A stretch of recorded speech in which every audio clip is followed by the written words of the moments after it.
इमरान खान साहब ने ताबड़तोड़ किस्म के अटैक किए। 9 मरतबा इमरान खान साहब ने अपने इन 2 ट्वीट्स के अंदर आसिम मुनीर का नाम लिया है। ट्वीट के 2 हिस्से हैं ना, एक पहला और एक दूसरा। जो पहला हिस्सा है उसमें 9 मरतबा इमरान खान साहब ने आसिम मुनीर का नाम लिया।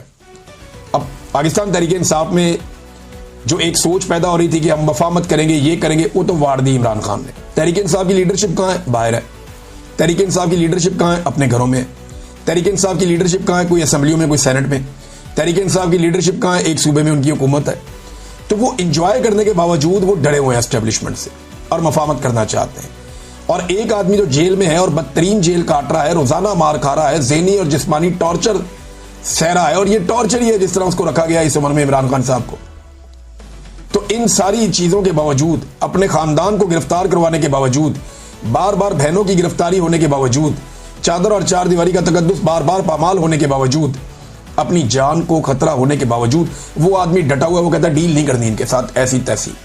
हाँ, मैं माफ कर दूंगा लेकिन माफी नहीं मांगूंगा। ये जनाब इमरान खान साहब हैं। और इससे ये पता चलता है कि इमरान खान साहब आज कहां खड़े हैं। वो जिन लोगों को माफियों का बड़ा शौक था ना, उन लोगों की अच्छी खासी अब तसल्ली हो गई होगी और उनको आइडिया हो जाना चाहिए कि इमरान खान साहब की सोच क्या है और वो मामले को किस तरफ लेकर जा रहे हैं। अली अमीन साहब के बारे में बड़े ही सख्त अल्फाज थे इमरान खान साहब के, लेकिन क्योंकि पाकिस्तान तहरीक इंसाफ ने भी इस बारे में कोई फैसला नहीं किया कि ये बात बाहर लानी है या नहीं लानी, लेकिन कुछ जर्नलिस्ट हैं, उन्होंने रिपोर्ट भी किया। जुबैर अली खान साहब ने रिपोर्ट किया। उन्होंने यहाँ तक रिपोर्ट कर दिया कि अली अमीन आसिम मुनीर और एस्टेब्लिशमेंट वगैरह के साथ मिलके कोई पाकिस्तान तहरीक इंसाफ को तोड़ना चाहते हैं, ऐसी चीज़ भी उन्होंने रिपोर्ट की।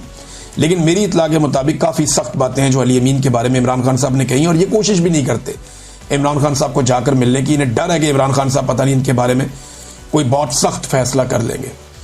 तो एक तो नादरीन जी है।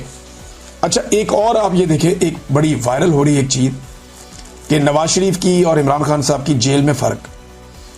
ये देखें ना, इमरान खान साहब जेल से क्या मंगवाते हैं और नवाज शरीफ साहब जेल से क्या मंगवाते हैं। नवाज शरीफ साहब लिखते हैं जनाब फलां फलां बंदा मुझे मिले, फलां फलां बंदा मुझे मिले, कोई डॉक्टरों के नाम दे रहे हैं, कोई बंदों के नाम बता रहे हैं, फिर बता रहे हैं खाना, तारीखें साथ लिखी हुई है जनाब, करेले, कीमा, चावल, पालक गोश्त, आलू गोश्त, चिकन कढ़ाई चावल, अच्छा जी भिंडियाँ गोश्त कढ़ाई, और पता नहीं क्या, कोई दाल माश, बैंगन गोश्त, पालक गोश्त। तो ये मियाँ साहब का जो आता था लिस्ट या लवाजमात, वो जेल से ये होते थे। 22 मुलाकातों की एवरेज मियाँ साहब की निकल रही थी, 20-22 मुलाकातों की पर डे। जितने दिन वो कैद रहे, बोल तो वो कैद रहे ही नहीं, बड़े आज़ाद ही रहे मियाँ साहब, लेकिन जितने दिन वो जेल में रहे उनकी 20-22 मुलाकातें एवरेज हर दिन के हिसाब से होती थी। 200-200, 300-300 बंदा जेल के बाहर आराम से खड़ा होता था और बिल्कुल वीआईपी माहौल में होते थे। मियाँ साहब के पास लिस्ट आती थी, मियाँ साहब टिक मार्क करते थे, ये बुला लो, ये बुला लो, ये बुला लो, बंदे अंदर आ जाते थे। मौजें लगी हुई थी मियाँ साहब की जेल में। एक वो जेल थी और एक ये जेल है जिसमें इमरान खान साहब इनकलाबी किताबें मंगा के पढ़ रहे हैं। सलाउद्दीन अयूबी की इमरान खान साहब किताब पढ़ रहे हैं। अब इन्होंने जेरूसलम फतह किया था, एक बहुत बड़े फाते हैं, खिलाफत के ऊपर किताब पढ़ रहे हैं, फ़लस्तीन के ऊपर किताब पढ़ रहे हैं, और मुस्लिम माइंड्स के ऊपर किताब पढ़ रहे हैं, इनकलाबी किताबें पढ़ रहे हैं, lost Islamic history Imran Khan साहब पढ़ रहे हैं। तो ये वो चीज़ें हैं जो इंसान को मजीद मजबूत करती हैं। और नैरेटिव बिल्डिंग जो इमरान खान साहब की है वो तो पहले ही बहुत कमाल है। तो ये इमरान खान साहब ने वक्त ज़ाया नहीं किया ये लिस्ट लिखने में कि मैंने कल क्या खाना है, परसों क्या खाना है, तरसों क्या खाना है। ये मैंने शहबाज शरीफ की भी लिस्टें पढ़ी हुई हैं, नवाज शरीफ की भी पढ़ी हुई हैं। तो उनमें कितना फ़र्क है देखें आप। दोनों की जेल में फ़र्क है, दोनों की ज़िंदगी में फ़र्क है, और अवामी मकबूलियत में भी दोनों का ज़मीन आसमान का फ़र्क है। नाज़रीन, जो एक इंतहाई अफसोसनाक सूरत हाल पैदा हो गई है सैलाब के बाद, दरिया सतलुज में और दरिया चनाब में भारत ने बहुत पानी छोड़ दिया, क्योंकि भारत में भी बहुत बारिशें हो रही हैं और दरिया तवी जिस तरह पुलों को बहाता हुआ लेकर जा रहा है। पाकिस्तान में कई दहाइयों के बाद इस तरीके से भारत की जानिब से पानी छोड़ा गया है। अब भारत जब दिल करता है पाकिस्तान का पानी बंद कर देता है, जब दिल करता है छोड़ देता है। कई देहात ज़ेर-ए-आब आ गए हैं। सियालकोट जो है वो बारिशों की वजह से पूरा शहर डूब गया है। नारोवाल की बड़ी खौफनाक सूरत हाल है। चावल की खड़ी फसलें जो है उनके ऊपर अब पानी तैर रहा है।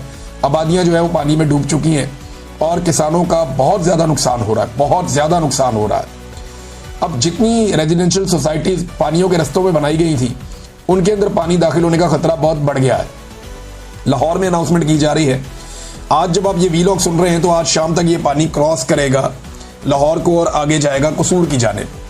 और यानी पत्तों की जानिब जाएगा, हेड बलोगी की तरफ जाएगा और उससे पानी फिर ये आगे बढ़ेगा साहिवाल की जानिब और वहाँ से आगे फर्दर दरिया सिंध की तरफ जाएगा पानी। अब ये 2 लाख क्यूसेक से ज़्यादा पानी है रावी में, और ये शायद 1988 के फ्लड के बाद इतना पानी बीच में कभी नहीं आया। तो ये बड़ी खौफनाक सूरत हाल है। अब तो पानी पे बहुत बंद बांधे हुए हैं। खतरा ये है, बहुत सारे दोस्तों से मेरी बात हो रही थी, वो कह रहे थे जी बहुत खतरात मौजूद हैं, अगर ये पानी मजीद बढ़ता है और इसकी मिकदार बढ़ती है तो फिर नुकसान का बड़ा अंदेशा है। जो रेजिडेंशियल सोसाइटियाँ उनमें अलीम खान साहब की है, एक दो और लोगों की है, कोई एक बता रहे थे कि लेक सिटी है, एक का कोई और नाम है, मुझे नाम इनके याद नहीं है सोसाइटियों के, लेकिन वहाँ पे वो मट्टी के बंद बांधने की कोशिश कर रहे हैं। ये मट्टी के बंदों से कब रुकता है पानी? जब ये पानी आएगा अपने प्रेशर के साथ तो ये अपना रास्ता खुद ही बना लेगा। अब ये सोसाइटियाँ जब ग्रीन एरियाज को ब्राउन कर करके सोसाइटियाँ बनाई गई हैं और जो रास्ते रोके गए हैं पानी के, तो पानी तो फिर अपना रास्ता बनाता है। ये बात मैं कई मरतबा कह चुका हूँ, लेकिन पाकिस्तान में एक मशरूम ग्रोथ हुई है रियल स्टेट की, जिसमें पाकिस्तान के रियासती इदारों ने, इवन जो पाकिस्तान की एस्टेब्लिशमेंट है उन्होंने DHA बनाया, बैरिया टाउन बना, फिर अलीम खान साहब की सोसाइटियाँ बनी, पार्क व्यू, फिर उसके अलावा जो लेक सिटी बन गई और बहुत सारी बन गई। इस्लामाबाद में जो है वो बेशुमार सोसाइटीज बन गई हैं। वहाँ ज़ेरे ज़मीन पानी का मसला है बड़ा सीरियस और वह पानी की किल्लत हो जाएगी। अब इस्लामाबाद में जो मोटरवे के ऊपर सोसाइटियाँ बन रही हैं ना, उन्हें ये पता ही नहीं है कि उनके आसपास ऐसा कोई वाटर रिजर्व नहीं है जहाँ से वो ज़ेरे ज़मीन पानी उनका पूरा होता रहेगा। तो फ्यूचर में उन्हें बड़ा सीरियस इशू होने जा रहा है कि वो पानी पीने का कहाँ से हासिल करेंगे या इस्तेमाल का पानी कहाँ से हासिल करेंगे। लेकिन लोग ये सोचे बगैर बड़े बड़े महंगे प्लॉट वहाँ पे खरीदते जा रहे हैं और वो जो बेचने वाले हैं वो बेच के निकल जाएंगे। ये बात जो है वो बेचने वाले भी जानते हैं और खरीदने वालों को शायद आइडिया नहीं है, लेकिन हुकूमत ने जानबूझकर आंखें बंद की हुई हैं और ब्यूरोक्रेट्स वहाँ से अंधाधुंध पैसे कमा रहे हैं। रावी के किनारे बहुत सारी रिहायशी कॉलोनियों में अब ऐलान भी किया जा रहा है, लोगों को कहा जा रहा है कि अपना साजो सामान लेकर आप यहाँ से निकल जाएं। सियालकोट डूबा हुआ है, नारोवाल डूबा हुआ है और अभी जो लाहौर है वो भी खतरे में है, वहाँ पे अनाउंसमेंट्स की जा रही है।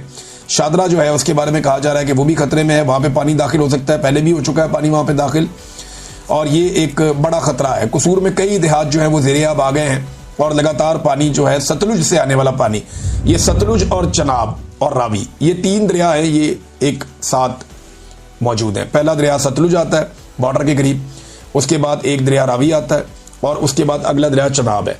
और ये दरिया तवी के अंदर बहुत ज़्यादा पानी भरता जा रहा है कश्मीर की जानिब से, और वो जिस तरह पुल बह रहे थे, जिस तरह पुल गिरते जा रहे थे, वो सारे मनाजिर देखकर ऐसा महसूस हो रहा था कि ये पानी अपने रास्ते में आने वाली चीज़ों को तबाह करेगा।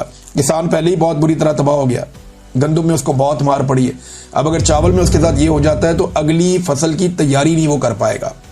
अगर ये पानी इकट्ठा हो जाता है ज़मीनों पर तो ज़मीन का नुकसान होता है और दोबारा ज़मीन की तैयारी पे बहुत ठीक ठाक खर्चा आता है। वो खर्चा किसान कर नहीं पाएगा क्योंकि किसान की पहले ही फसली तोड़ दी है इन्होंने, और गवर्नमेंट क्या इतना पैसा दे पाएगी किसान को? कैसे करेंगे ये सारा कुछ? मुझे तो समझ नहीं आ रही। और अभी फिर 300 रुपया कीमत मजीद बढ़ा दी गई है गंदम की फी मन के ऊपर। यानी किसान ने जब बेची तो 2000 रुपये रखी हुई थी गंदम फी मन, 2200 में बेचारा बेचता था, अभी चंद दिन पहले इन्होंने 2800 कर दी।